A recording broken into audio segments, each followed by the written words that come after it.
옛날 옛적 아름다운 산속에 자리 잡은 작은 마을에는 특별한 믿음이 내려오고 있었다. 이 마을 사람들은 금오산을 신성한 존재로 여겼고 산이 마을을 지켜준다고 믿었다. 이 믿음의 중심에는 두 신령스러운 존재가 있었다. 금이 여신과 범 이야기였다. 금이 여신은 금오산의 수호신이었다. 그녀는 산속 깊은 곳에서는 언제나 따뜻한 마음과 부드러운 미소로 마을 사람들을 지켜보았다. 마을 사람들 사이에서 금이 여신은 어머니 같은 존재였다. 그들은 그녀에게 경의를 표하며 매년 봄과 가을에 제사를 올렸다. 제사는 언제나 산 정상에 있는 작은 사당에서 성대하게 열렸고 마을 사람들은 떡과 과일을 바치고 노래와 춤으로 여신을 찬미했다. 하지만 마을에는 또 다른 존재가 있었다. 그것은 범 이야기였다. 범 이야기는 산속에서 자유로이 다니는 영리한 호랑이 영혼이었다고 전해진다. 어둠 속에서 발자국 소리와 함께 신비로운 녹색 눈이 빛난다면 그것이 바로 범 이야기였다. 마을 사람들은 범 이야기의 힘을 빌어 중요한 결정을 내리곤 했다. 특히 마을 촌장은 중요한 일을 결정할 때마다 산속 깊은 곳으로 들어가 범 이야기의 지혜를 구했다. 하루는 마을에 갑작스러운 재앙이 닥쳤다. 하늘이 어두워지고 거센 폭풍우가 몰아쳤다. 농작물은 쑥대밭이 되고 작물이 범람하여 마을은 물에 잠겼다. 이때 마을 사람들은 금이 여신과 범 이야기가 왜 자신들을 돕지 않는지 궁금해했다. 제사는 정성껏 올렸는데 왜 이런 일이 벌어졌는지 모르겠다고 생각했다.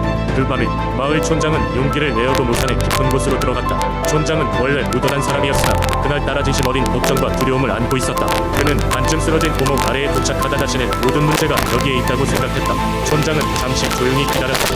그러자 부드러운 바람과 함께 고요함이 찾아오고 그는 은밀한 속삭임을 들을 수 있었다. 금이 여신의 목소리가 촌장의 귀에 속삭였다. 얘야, 우리의 징조를 보지 못했구나. 산이 가진 비밀을 공유할 테니 지혜를 찾아라. 이에 촌장은 정신을 가다듬고 더 깊이 어둠 속으로 발을 들였다. 얼마 지나지 않아 그는 범 이야기의 눈부신 모습을 마주했다. 그의 녹색 눈은 눈부시도록 빛났다. 범 이야기는 고요하게 말했다. 천연의 질서가 어그러질 때 우리는 시험을 받는다. 그 시험에 대한 답은 너희가 우리와 어떻게 조화를 이루는지에 달려있다. 마을 사람들이 자연과 다시 하나가 될 때 우리는 그들을 지킬 것이다. 촌장은 무언가 깨달은 듯이 산을 내려왔다. 그는 마을 사람들에게 금이 여신과 범 이야기가 전하는 메시지를 전하고 산과 자연을 더욱 사랑하고 아끼는 마음을 가질 것을 권했다. 마을 사람들은 협력하여 태풍의 피해를 복구하며 금오산을 더 소중히 대하기 위해 노력했다. 마을이 조화롭게 자연과 함께 살아갈 때 비로소 금이 여신과 범 이야기는 다시금 마을을 축복해주기 시작했다. 이후로도 금이 여신과 범 이야기는 사람들 사이에서 전설로 전해지며 수많은 세대 동안 금오산의 주민들을 보호하고 지혜를 나누어 주었다. 두 번째 이야기. 옛날 옛적 한국의 서해안에 위치한 고령이라는 마을에 바다의 수호자로 알려진 할망신이 있었다.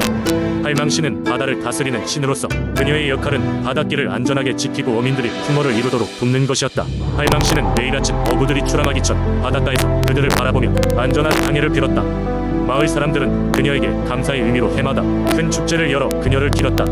고령 마을 사람들 사이에 전해 내려오는 이야기로는 어느 날 갑자기 거대한 폭풍이 몰려와 마을을 위협하게 되었다. 바람은 거세고 파도는 하늘로 치솟아 마을 사람들은 두려움에 사로잡혔다. 그들은 급히 할망신을 찾아가 도움을 청했다. 사람들은 바닷가로 나가 할망신의 동상을 향해 전통적인 춤과 노래로 간절히 기도를 드렸다. 바람이 점점 더 강해지고 파도 방어를 덮치려던 그 순간 할망신이 모습을 드러냈다. 그녀는 바다 한가운데서 거대한 파도 위에 서 있었다. 금빛이 도는 긴 머리카락은 바람에 휘날렸고 그녀의 눈동자는 마치 깊고도 푸른 바다를 담고 있는 듯했다. 할망신은 바다를 향해 손짓을 하자 놀랍게도 거센 파도가 차츰 가라앉기 시작했다. 바람도 잦아들고 하늘은 다시 맑아졌다. 마을 사람들은 할망신의 기적 같은 힘에 크게 감동하였고 그날 이후 더욱 정성껏 그녀를 모셨다. 매년 열리던 풍어제에서는 더욱 다양한 놀이와 음식을 준비하여 그녀에게 바쳤다. 할망신은 항상 마을 사람들의 정성과 믿음에 응답하듯 역경의 순간마다 그들을 지켜주었다. 그 후로 고령 마을은 풍어와 안전한 바다 생활로 번영하게 되었고 이 이야기는 마을의 전설로 오랫동안 사람들 사이에 회자되었다.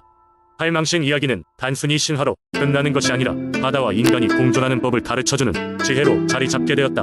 바다를 두려워하기보다는 경외하고 보호하라는 메시지를 담고 있었던 것이다. 오늘날에도 고령을 찾는 이들은 바닷가에 서서 할망신의 신비한 힘과 은혜를 느낄 수 있다고 믿는다. 그녀의 전설은 마을 사람들뿐만 아니라 외지인들에게도 특별한 감동과 경이로움을 준다. 고령의 바다를 지켜주었던 할망신은 지금도 사람들의 가슴 속에 살아 숨쉬고 있다. 세 번째 이야기. 옛날 옛적 푸르고 맑은 동해안의 영덕 마을에는 바다와 함께 살아가는 사람들이 모여 살고 있었습니다. 그들 중에서도 김어부라는 사람은 특히 바다와 깊은 인연을 맺고 있었습니다. 김어부는 어려서부터 바다의 메아리를 들으며 자랐고 아버지, 할아버지에 이르기까지 대대로 어부였던 집안에서 태어났습니다. 그의 컨디션은 언제나 바람과 파도의 상태에 따라 결정되곤 했습니다. 그러던 어느 날 김어부는 마을에서 가장 큰 배를 타고 먼 바다로 나갔습니다. 그날은 유난히 바람이 거세고 파도가 높았는데 어부들은 하늘을 보며 오늘은 해신이 무하셨나 보다 라며 수군거렸습니다. 하지만 김어부는 사나운 바다도 두렵지 않았습니다. 그의 척척한 손놀림은 위태로운 배를 항상 안전한 경로로 이끌었기 때문입니다. 그날 밤 평소와 다름없이 그물이 천천히 가라앉는 것을 바라보던 김어부는 갑자기 심한 피로감에 끌려 잠시 눈을 감았습니다. 꿈속에선 영롱한 소리가 들려왔습니다. 감미로운 물결 소리와 함께 그의 앞에 나타난 여인은 바로 바다의 신 해신이었습니다. 그녀는 바다의 푸른빛이 깃든 옷을 입고 있었으며 손에는 신비로운 조개 껍질을 들고 있었습니다. 해신은 김어부를 아래로 바라보며 부드럽게 웃었습니다. 얘야, 넌 나의 부름을 받고 이곳에 왔구나. 김어부는 놀랐지만 목소리에 아늑한 평안함을 느꼈습니다. 해신은 그에게 말했다. 너는 언제나 바다를 존중하며 살았기 때문에 나는 너에게 특별한 선물을 주고 싶구나. 이 조개 껍질을 가지고 있다면 바다가 언제나 너를 지켜줄 것이다. 잠에서 깨어난 김어부는 손에 작은 조개 껍질이 쥐어져 있는 것을 보았습니다. 그는 무척 놀랐지만 꿈에서 보내신의 고마운 마음을 떠올리며 조개 껍질을 소중히 간직하기로 했습니다. 그 후로 김어부가 바다로 나갈 때마다 마을 사람들은 해신의 축복을 받은 어부라며 그의 무사귀환을 기원했습니다. 김어부의 이야기는 점차 마을에 퍼졌고 사람들은 그가 받은 조개 껍질을 신성하게 여기며 바다를 더욱 더 존경하게 되었습니다. 그리고 해신에 대한 전설도 날이 갈수록 더욱 풍부해져 갔습니다. 이렇듯 영덕에서는 오늘날까지도 바다와 사람 사이에 신비로운 연결고리가 이어지고 있습니다. 네 번째 이야기, 경상북도 상주의 작은 마을에는 오래전부터 전해 내려오는 특별한 민속신앙이 있다. 이야기의 주인공은 돌무지 할머니라는 수호신으로 그녀의 존재는 마을 사람들의 삶에 깊이 뿌리 박혀 있다. 옛날 옛적 상주는 자연재해가 잦은 지역이었다. 여름이면 폭우가 쏟아져 논과 밭을 삼키고 겨울이면 눈이 많이 내려 길이 막혀 교통이 끊기기 일쑤였다. 사람들은 매년 반복되는 이러한 재난에 대한 두려움으로 밤잠을 설치곤 했다. 그때마다 마을 사람들은 조상 대대로 내려온 한 가지 전통을 반복했으니 바로 돌무지 할머니에게 제사를 지내는 것이었다. 돌무지 할머니는 아주 오래전 이 마을에 살았던 한 노파로 그녀는 언제나 마을의 모든 것을 지켜보며 아이들을 사랑으로 보살폈다고 한다. 그녀가 돌아가신 후 마을 사람들은 그녀의 고운 마음씨를 기리기 위해 마을 입구에 큰 돌무지를 쌓아 올렸고 그곳에는 할머니의 영혼이 깃들어 마을을 지켜준다고 믿게 되었다. 마을 중심에 위치한 작은 사당에는 할머니의 초상이 걸려있고 그 아래인 큰 돌들이 쌓여진 돌무지가 자리 잡고 있다. 마을 곳곳에서 보인 크고 작은 돌들은 마치 할머니가 마을 구석구석을 품고 있는 듯한 느낌을 준다. 사람들은 매년 음력 정월 대보름이 되면 이곳에 모여 제사를 올린다. 마을의 어른이 주관하여 제사를 시작하면 사람들은 정성스럽게 준비한 음식을 돌무지 앞에 올려놓고 할머니께 무탈한 한 해를 기원하며 조용히 머리를 숙인다. 이 제사에는 마을 전통 노래와 춤도 빠지지 않는다. 아이들은 각자의 역할을 맡아 신명나는 춤을 추고 어른들은 서로 손을 맞잡고 한 목소리로 노래를 부른다. 이는 단순히 신을 기리는 의식이 아니었다. 마을 사람들이 서로 협력하고 공동체의 결속을 다지는 중요한 순간이었다. 세월이 흘러도 돌무지 할머니의 존재는 마을 사람들에게 큰 위안이 되었다. 어떤 이는 자신의 조상이 들려준 전설을 자식에게 전해주는 자리에서 또 어떤 이는 힘든 일이 있을 때마다 돌무지 할머니를 찾아 위로를 받기도 했다.